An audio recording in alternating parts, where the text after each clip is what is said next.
Mag-ano tayo ng bangus. Ayan. Mamarinate.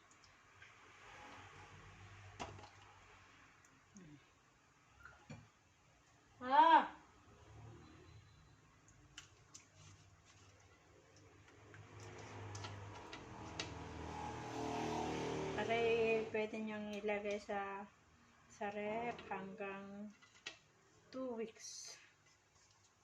O kung mas maganda ho, edi patuyuin bago i-freezer. Yan. Para pagka gusto nyo, anytime na gusto nyo kumain ng daing na bangus, meron kayong kukuhanin na sa ref.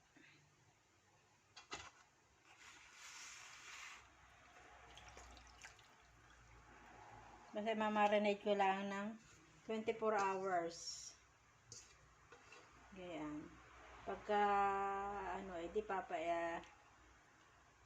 papatuyuin. O pwede namang hindi na rin patuyuin. Sa ref na lamang.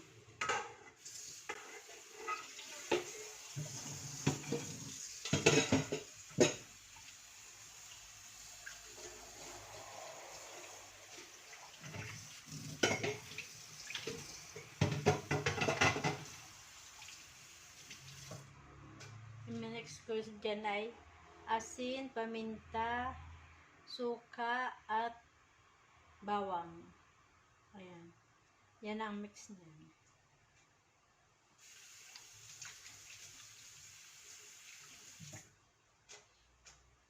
Pagka natatakam sa prito na bangus, kukuhanin niyo lang sa ref.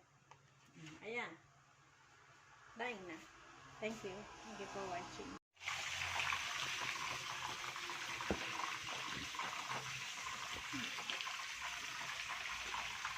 Prito na tayo ng bangus.